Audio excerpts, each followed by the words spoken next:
A question about, it's kind of another running question, but I feel like Mick, okay, so like our big thing is not doing, well, normally we talk about running for like maybe half of it, and then we get on a tangent, we talk about, I don't know, stupid things.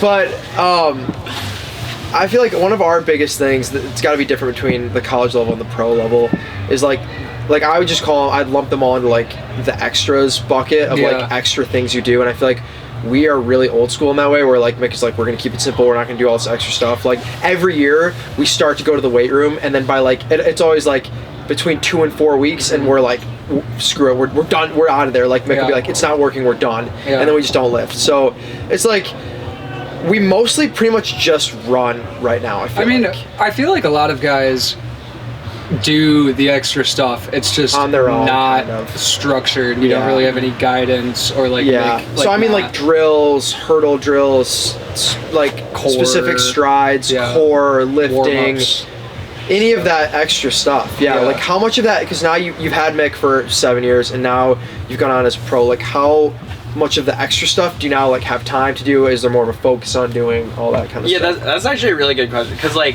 I think that's the reason it's hard to do that is because you guys are in school, and it becomes a ton easier to do that now as a pro, because I think the problem with our lifting here is like really we need to be doing, I was actually just talking to Mick about this, but like you need to be doing like the lifting in the summer, like the heavier lifting, and then once you're used to that, then you can just kind of maintain it over the season, but not go crazy. But like you guys get here September 1st, and especially for like the freshmen that haven't been around, it's like, all right, we're gonna start lifting and also start training at a higher level and start training with these really good runners that you've been in high school, you haven't been training with them, and so then it's just like people are gonna be sore, and then you start racing. It's just like it's hard to do, but like now, I've got the luxury of like, we can just consistently lift all year, we can meet all year, and then I think I started, and I think you guys were doing this a little bit last year, but I started doing like wicket drills, form drills. We stopped doing that. A lot of that. But it just gets hard for you guys to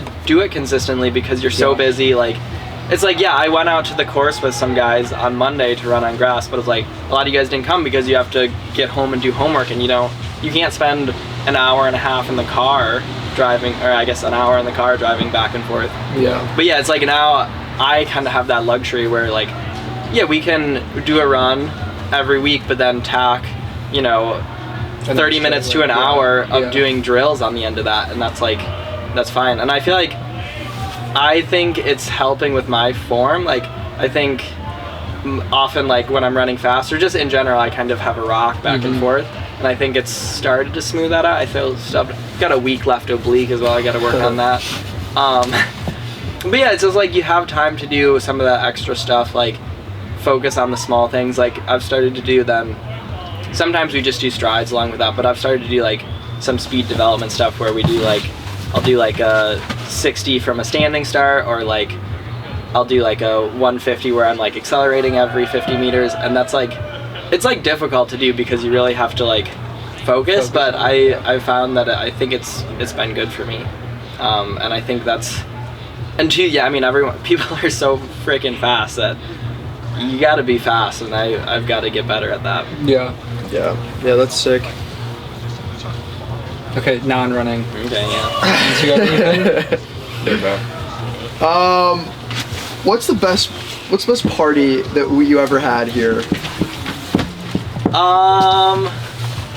Hosted. Again, I think I'd have to go back to my earlier times in college. I was chatting with Josie last night about how we're kind of old, but it's like I feel like the most fun parties are like when you're like, haven't gone to a bunch of parties. When you like are just starting school. I didn't really go to a lot of parties my freshman year, to be honest, but then I think my sophomore year, like we had some team parties because the team was doing well again. We had some team parties, and it was like the first time being at a party like that is like, whoa, this is so cool. And there's like the guys that are a year older than you, and you're like, oh, they're so cool, like I get to party with Morgan and Joe and Kai and Benning and Ollie, although he's not a year older. He was being, he actually wasn't at these parties. He was FaceTiming his okay, how about, who was your best, because I'm assuming the whole babe in a bottle thing has predated all of us, so who was your best pairing, or like your most it sparked the most. Yeah,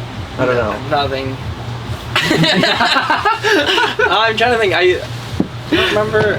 I think I feel like we didn't do this every year, but it's been going on for a long time. I was paired with my sister one year. I was paired with your sister too. Yeah. I was paired with Shay one year. That was fun. Yeah, that was a good one.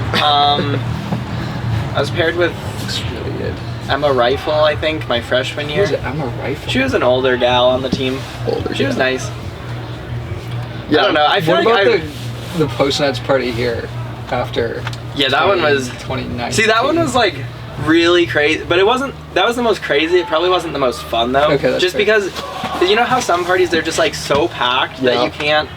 There's so much distracting stuff going on that you can't focus, and like I feel like a lot of the fun parties are like either just like you're with some people and you're just dancing a ton, or like you're just like having a good time, but you're just like you'd be like, okay, it was really nice talking to you. I need to go in there quick and get a water. Yeah, you know. Water. And then you get distracted by someone else, and like you couldn't walk through the house. It was just like it was like a cold night, and it was like the house didn't fit everyone, so there was like the porch was packed. There was people in the backyard, front yard, in the basement, upstairs. Morgan's room was like a line. I feel like there's a whole mythology about a line at Morgan's room. I don't even think Morgan was in his room. There was just maybe there was a bunch of people I can't wait for there to be a line at Bob's. There was no space for people, so people had to go and just like go in any space they could find. But yeah, then I think it got a little bad because like obviously that bench got the bench got torn out of the wall because people were standing on it, broke, and then it was dangerous, so it actually was removed, which I think was good. But yeah, then there was a young gentleman who maybe had bad balance, and I think he fell. I think he maybe puked on our couch. Did people used to things stay? got broken up. Like teams, I feel like teams now are like going lame. Maybe it's just our assistant coaches that are going lame, but I don't think it's. I think the teams would love to stay. I think it's coaching decisions. I feel like in the past, most teams would stay, and wherever Nationals was hosted, it was like common practice. All the teams would stay that night, and there'd be a party. And now it's like we have left. I think every year I've been here to National, we've left the day of, and we can't go. Your perception is that I think still some teams do stay, and like it doesn't take that many teams to fill up a house. So I think wherever it is, like I guess I'm not sure, but I think like in Tallahassee there was a big party. Yeah, but I heard it was bad. Oh really? Wasn't it? I don't know. Maybe it's we probably should have one person say that, and then we just said that it's better. I feel pretty strongly about this topic. Good. But I think our team has just been leaving. But I think people stay and there's a party. Well, this is a formal invitation to any team who is going to be here the night after Nationals next year. Come to the house. Is it going to be here? It's going to be here. We're burning Oakland to the ground in allegedly. Yeah, so, I wouldn't admit to that one. You're not getting any insurance money after that. He's not going to be the 100th year. Yeah, 100th year of Oakland is next year, 2024. The house is going to be 100 years old. Yeah. Nice. Yeah. So you guys have to re-sign the lease? Oh, we're not. I'm not living here next year. But someone is? You're moving out. Okay. Well, this is... if Tallard's watching, too, then they can jack up the price because they know... We're not having a party here. Well, no, just because they know you're going to re-sign, they can... Oh, they already jacked up the price. Yeah, they're actually like... Ed Tallard was like texting Rowen, like Rowen is this sneaky link, like, hey you, I could raise the rent if I wanted to. No, based they did. On they raised rates. it $500. Wait, you guys want to talk about housing? Yeah, I do want to talk about housing. What was the most you paid to live in a house when you were here? Like what was your most expensive rent? My sophomore year, I lived at Vantage Point, and I paid, I don't remember, it was like $720 maybe. Okay. That's like over $1,000 now, I think, to live there. Which is, the apartments are insane. Like the houses, like the apartments are nice, but they're small. Yeah. And so you can move into a house like this. Maybe not this one specifically, but like then I think my next year I moved into a house. I had my own. So there I was sharing a room with Ben Eidenschink. Yeah. And we're like, you know. And you still had to pay $720 to share a room. So we had a 3-bedroom apartment with 5 people, paying $720. We're like, he's like one of my best friends from college. By the end of the year, we hated each other. we didn't actually, but like it was so hard. We shared a room, but the room was so small we couldn't either go into the room or like wake up and leave the room without waking each other up. So every night one of us is waking each other up. It's like, it was a horrible, because then too, like my bed, like my feet, I'd sometimes sleep with my feet like sticking off the bottom of the bed. Yeah. And then if you open the door, you'd hit my feet with the door. And so that was, created a lot of, it's nice to have, so then the next year we moved into a house, a 4-bedroom house with 4 people. And I think I paid like $620 for my own room, and we had a ton of space. I think I did pay more. Oakland is expensive, especially I had one of the bigger rooms for whatever 1 year. Reason. So I think I was paying in the 700s again. But then my last year when I was living with Adam and Austin, how much was that? Down the street, it was insane. We had, it could have been a 4-bedroom. Yeah. But one of the bedrooms like really big and attached to so we just used it as a living space. But so we had 3 people, each with their own bedroom, and we were paying like $520 or something. No It was amazing. way. Yeah, it was awesome. That's like what people pay to share a room. And then I lived on the east side 1 year. I think we were paying about $620, but that was a nice house too. That was a nice really house. big That was house. a big house. It was big. So I feel like you can find stuff. I have been trying to the find housing prices are going way up. I can't find anything really. Yeah. Yeah. Everything is getting more expensive. Are you guys? Do you know where you're moving next year? I guess probably. The not. plan right now is to move into Madison Street. Oh, okay. Yeah, that's a nice house. It's a nice house. It is a nice house. I don't know. It's just 9 people in this house is too many how do you? in this house. Do you enjoy living with? Wait, it's 9. It's 9. So now. 2 people. There's Shared. 2 bedrooms. Well, that are okay, shared. there was a. How many it's no bedrooms? longer. 7 bedrooms. There's 7 9 bedroom, people? 9 people. It's been 8 people for most of the semester. But just in terms of the college experience, are you glad you lived in a house like this? Oh, with a absolutely. bunch of people? 100%. It's a 100%. blast. It's like so the fun, Oakland yeah. It's kitchen worthwhile. is the best, and the porch. Last like 2 weeks ago, I was just like having a really bad week, and I was in like a terrible mood all the time. And That is bad. like that whole week, I was just like thinking like maybe I'll live by myself next year. Like maybe I will. And then I was like thinking about it. I'm like I'm gonna like probably live by myself. Like I'm not gonna have like years where I can like live with like my closest friends, you know. Like I'm gonna like take advantage of that absolutely. Like even if it does suck sometimes. Yeah, I feel like it's like graduating like overall like it's nice to have more of your own space, but like that is a unique thing about college is like I feel like you just like walk into the kitchen and Benning's in there playing solitaire and you're like, hey, you want to play cards? There's just like always someone around to do something with. Normally, and that's like Dave. Actually, you know what? It's like 11 people live here because the girlfriends are here. Yeah, the girlfriends. And it's such a nice too. like community to have. It is. And it is so and then nice. I feel like I feel like you know in America then you just like end up like living with your significant other once you grow up, or you live by yourself. You don't like live with a bunch of people, I guess, until you have till happily kids. ever after. So you gotta thug out the very messy fridge. Yeah, it's like super messy. It's just like insane. But if you have your own bedroom, you have your own space. You can kind of get out of it, and it's like it's fun. It is a good time. I can barely see the floor in my bedroom right now. It's a disaster. But yeah, I think at some point you do you're like, okay, I had a couple years of this. I feel like I'm definitely getting to that point. And I think that's fine. And then you live with just like a couple of people. That house next year will be nice because it'll be like at most 5 people. Yeah, you can kind of control, because when you're with 9 people, it just takes a couple messy people. But with fewer, it's easier to control. The amount of time it takes for the kitchen to go from like pretty much spotless to like a complete mess is like I would imagine a like single night. It's a single night. Like one dinner. It's crazy. One time. It's crazy. Like there's a cycle that I have diagrammed.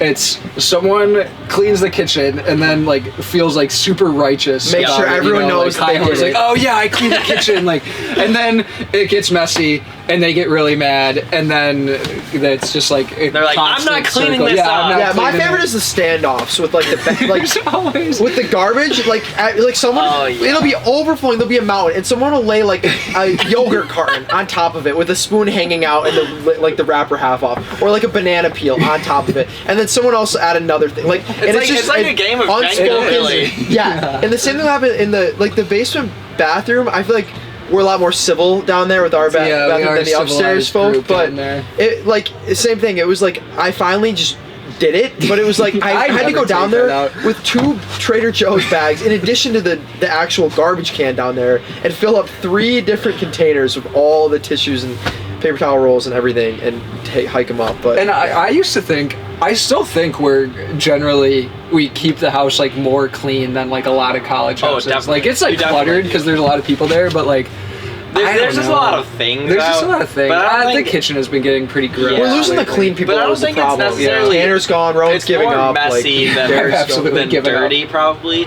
It's getting pretty. I don't know. People have started to just kind of throw their trash on the ground. But yeah, at some point it takes like one person has to like either like really be. You should get a chore wheel.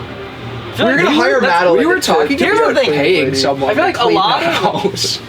Not to stereotype, but I feel like a lot of college girls' houses, they do a fine job of cleaning because they're just adults. But like, you know, just some organization. But then it's like it gets to be like, oh well, you're. But then the problem is just like it feels unnecessary, but it actually makes. Bob learned how to start the dishwasher. Here's a perfect example. Here's a perfect example. The upstairs fridge. Only 2 people use the upstairs fridge. You've seen what it looks like. It's disgusting. But only 2 people technically use that fridge. But neither of those 2 people will admit to like making the mess in the fridge. Like they're like, I don't know what all that is. And you can't like say it we don't use that because otherwise everyone like feels like they're getting like attacked for like being messy, you know. And I'm like the same way. Where I've got 2 things. Okay, you keep saying, oh, there's 2 people that use it.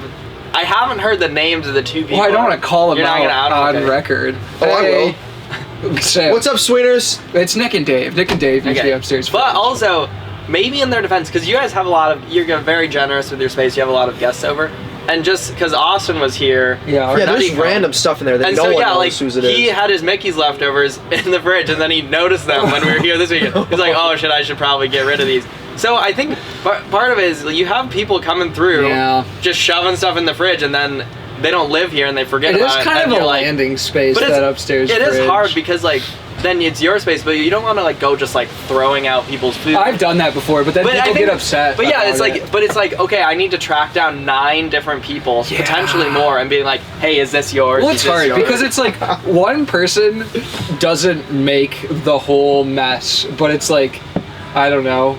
Like everyone shares the responsibility. With 9 people, if everyone contributes a little, no one takes the responsibility. The part that is when the dishwasher is completely empty.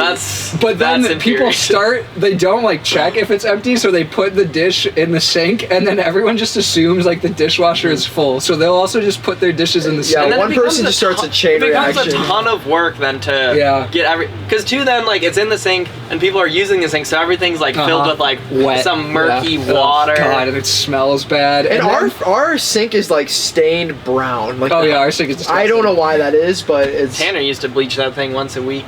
Tanner used to do a great job. Ugh, I miss him. But it was good. Like it was sometimes frustrating because I feel like you'd like leave something out and he'd like put it away, which is thanks Tanner. But then you like couldn't find it. Yeah. But then it also kept us a little more honest too, I think. Yeah. We're lacking someone like that. It's hard. It's a lot of work. It takes a lot to keep a house clean when there's 9 guys living there. At some point though, maybe then when you get your own place, it does make you appreciate a clean house. Oh, absolutely. Then, I cannot wait. And then maybe it'll help you clean your own house I don't need help cleaning my own space. Well, you are quite neat. Yeah. But then I guess some people, they just literally don't care. Yeah, like how is Bob going to exist on his own? I don't know, really. I'm not sure. I guess Time will tell. Time will tell. Yeah. We'll find the right person. Who do you think is going to struggle the most out of the people we know to live on their own? Is Bob good at cooking? He's taken up cooking. Yeah, he made a pancake this morning. A microwave in the microwave. Sometimes he'll do things that I like kind of raise an eyebrow at. Like the other week he was like making like stir fry vegetables in the oven somehow. I don't know how that was involved. Was he like opening the oven, stirring them? I don't know if it's like I think that's just a roasted vegetable. I don't think that's a stir fry. I mean people roast. But I'd be like, Bob, what are you making? It's like stir fry or something. Like whatever it was, it didn't. Like preheating the oven, you're like. Okay. The other night, I don't mean to attack Bob. I love you, Bob, but these are funny stories. Someone was using the oven to like make a pizza or something, and Bob comes walking in. He's like, "Oh, the oven's being used," and he's like, "I'll go to Madison Street," and I was like, "You could just put your stuff in the oven at the same time," and he just stared at me. He didn't like say anything. He just like stared at me confused. And I was like, there's 2 racks. I was like, okay, never mind. And he just turned around and walked out, and I was like, oh my god. Yeah. I remember I walked into the kitchen that day, and he was like, "Oh, I'm cooking something." I was like, "What are you cooking?" And he was like, "Oh, is that Madison Street?" I was like, "What? I have the kitchen right here." He's taking advantage of his resources. He is. He It's nice to be able to just walk across the alley. It is. I mean, he used to go over to Corner House to cook all the time, too, which was, That kitchen was either spotlessly clean or I would say messy. 10% spotlessly clean. Yeah. That kitchen made me appreciate that our kitchen is not that bad, because that kitchen was I feel like disgusting. when they cleaned it, they do an amazing job. They did a great job. And then it'd be like really My favorite was the because that bathroom. There'd be no whole house soap had- and no toilet paper. So Yeah, good luck, every man for himself in that They had like bathroom. the roll of paper towel like sawn in half. just clog that toilet. Because you're really not supposed to use paper towel. Like that'll clog that toilet. They didn't have any sort of thing to wipe your hands with either, so it was just water, and then you'd walk out with wet hands. The and floor you gets had- all wet. That house was. I could barely fit through the door. Maybe that's a different problem. That's a thing. Hey, That's look a- behind you. What? Across the street. Oh my Happy god. Halloween. Wow. Wow. I want to get it. What time are we at, sir? I don't know. I should go hang out with my family. Yeah, you have. I just want to get this Tyrannosaurus Hit when Rex. we need to. I think we've hit a good. Talk about number. running. Non-running. Satisfied the running high school segment. Yeah, our demographic of. High school. I don't boys. even think the high school boys have really found us yet, because I would imagine. Yeah, once who they- is your demographic? I have no idea. I was wondering, like, if we We're doing wanted it to for mention us. the state The three of cross us. country So meet. We're doing it to three hear of ourselves us. All talk. 4 of I us. think at Yeah. some point it'll grow. I think I you guys hope are doing so. a good job. I don't know. I'm a fan.